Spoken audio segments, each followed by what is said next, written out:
Talk about sowing and reaping, but sowing and reaping about relationship. Many young men, whether black or white or African or American, but this is a heavy thing in African culture. That's why I want to address it. And what am I addressing? In your young years, your young days, in your 20s and early 30s, you will date a lot of women, and some of you will mess them up, cheat on them, deceive them, verbally, physically, emotionally, sexually abuse and abandon them. You just damage them, and then you dump them. When you hit 35 and 40, then you're looking for a pure, undamaged, undiluted, uncontaminated virgin to marry. Really, this is an African thing.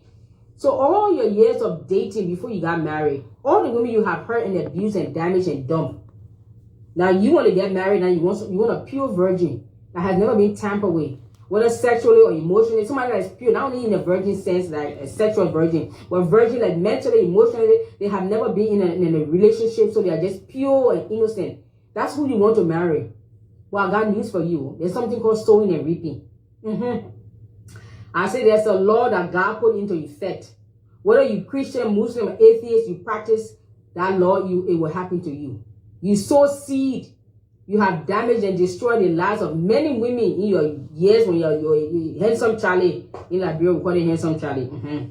But in your young days, running around with a handsome stud, sowing your wild oats and your royal oats everywhere, and then you drop these women. And then when it's time, when you want to settle down, you want to go find somebody that's pure, that hasn't been touched.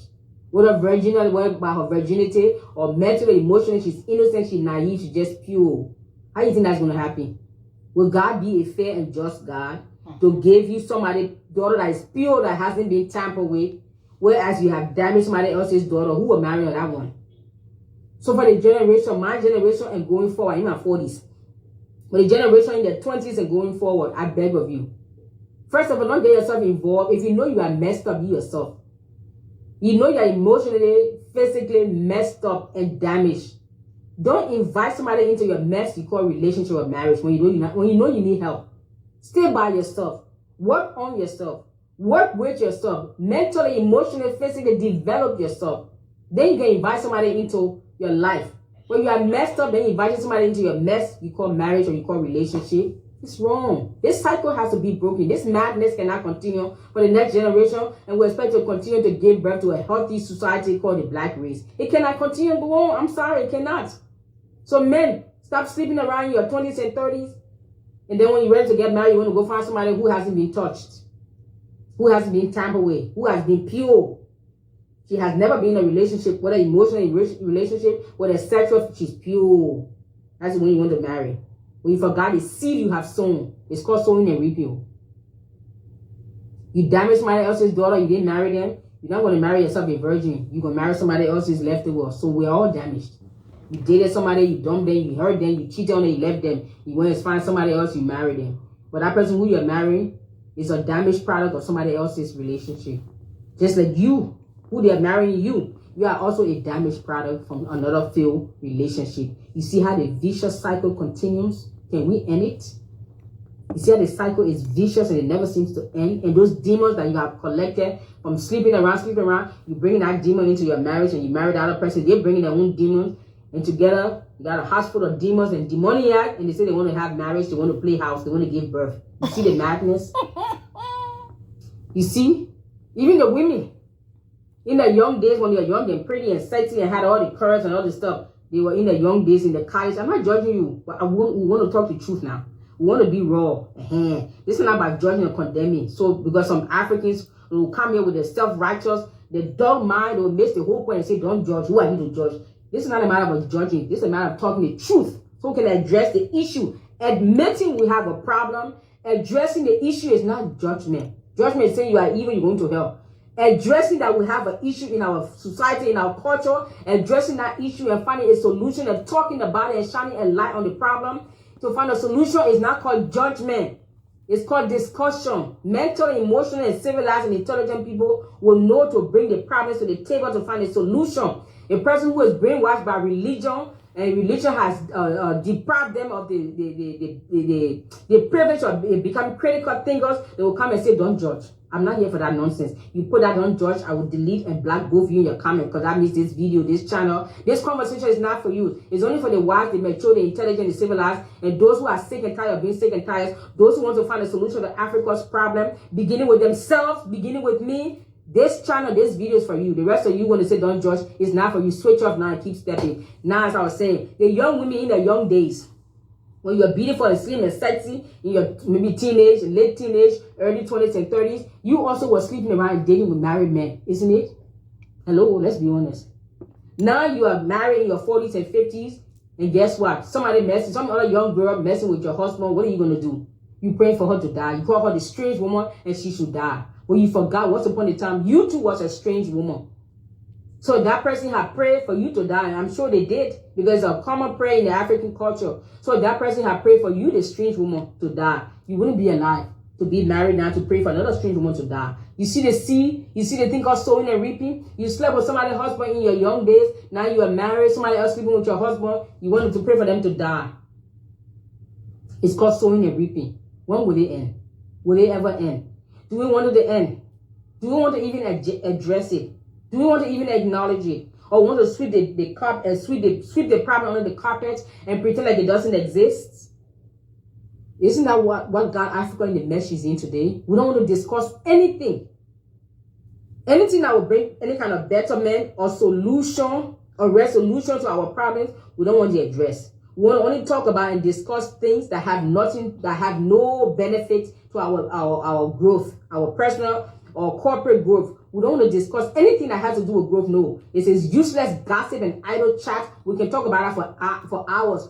Idle chat, useless gossip, idle shallow conversation. We can spend hours talking about that. But you want to go deep and cut deep and go to the root cause of our problem. Nobody wants to address it. And when you try to address it, you say, don't judge. Who are you to judge? I don't have time for that. Don't even come with me with your foolishness. You will be blocked. Yes. So back to my problem, to my question, or my issue, or my renting, whatever you want to call it. Back to it. Young men and young women, they see that you are sowing right now in your life, that you call relationship, and you happen to dump that person for whatever reason. Listen, you will reap it. Every one of us will reap it. You may not like it. You cheat on somebody, the person loves you, they take care of you, and you find somebody else who you think is better, and you dump them, and you don't even have the decency to call them or to break up with them privately or whatever, and you move on, and you think it is well because they don't call you, or they don't have anything to do with you. That seed you sow, it will find you. Every man will reap what he sowed. If that person's heart was clean and pure towards you and it had no evil, and you treated them like trash, you will reap it. Every one of us will reap what we sow. You won't get away with it. Don't think you're not going to pray it away. You're not going to fast it away. You're not going to sow seed away. There's something called sowing and reaping. My friend, you will reap it. So since you don't want to reap evil, you don't want to reap pain and heartache and disease and whatever, please begin to live a life of peace. If you know you're not ready for a relationship and you are messed up and you are broken and you are damaged, stay alone and work on yourself and fix yourself before you invite somebody into your mess you call relationship and end up messing them up and dumping them and keep moving on, and the vicious cycle continue, and we all damaging each other left, right, and center, and then at the end of our life we want to settle down and have a marriage and live happily ever after, or you are so nothing but seed of damage, destruction, confusion, dissension. Some of you have wrecked marriages along the way in your young life. Now your time to settle down. You want to have a peaceful, live happily ever after marriage. Excuse me. It's called sowing and reaping. So beloved, let's all check our heart. Now and going forward, I keep saying, if you know you're not ready for a relationship, don't cling to somebody and look to them to even make you happy. It is nobody's job to make you happy and feel fulfilled but yourself. When you are secure and happy and fulfilled within yourself, and you meet another person who is happy and secure within themselves, then together you can live a life happily ever after, if there's even such a thing. But you are broken, damaged, destroyed, wounded. You meet somebody else who is broken, you put it together, what's going to have? A bunch of broken mess. A bunch of broken, damaged people that are trying to put the pieces of their brokenness back together, working on their individual demons and their individual struggles and their individual weaknesses. Isn't it? Marriage does not solve the problem and make it go away. It actually shine a light and even make the problem even look more bigger than it is. So by yourself, your problem may be small. When you go find somebody else, you live with them, your problem will be exasperated. So let's work on ourselves. Let's fix ourselves. But I'm addressing Africans, the black race, the African culture. Don't go mess around, sleep around in your young years and expect to marry a Hail Mary and a virgin. And women, don't sleep around with people, somebody else's husband or boyfriend or fiance, or you stole somebody's fiance, you stole somebody's boyfriend, you caused somebody marriage, and then years later, whatever happened, it didn't work out. Now you want to get married, you want to have a perfect husband, a man of God, this and that. You don't sow what you don't sow, you're about to reap. You're not going to pray that way. However, you can get alone with God, cry in your heart and repent. Ask Him to forgive you. That maybe you did out of ignorance, naivete, whatever the reason was, forgive me.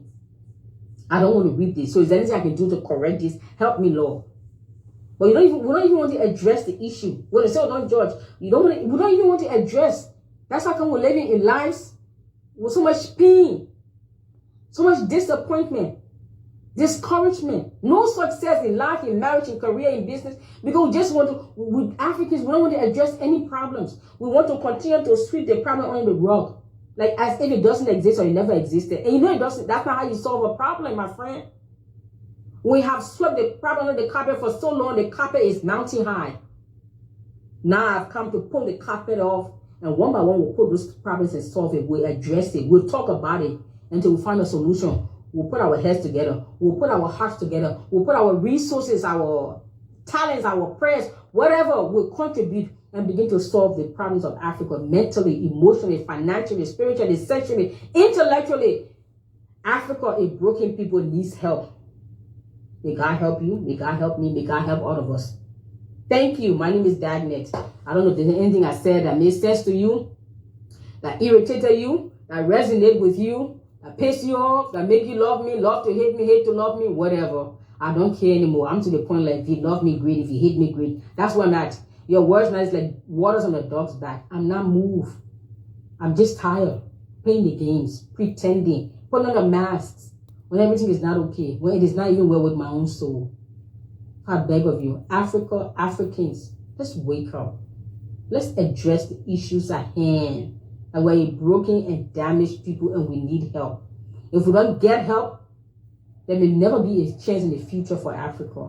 So if we even want to make Africa great, we can have some of the brightest of mind, but if they're emotionally unstable, they will destroy the country the same way. We can have the most talented, gifted artists and sculptors and painters and authors.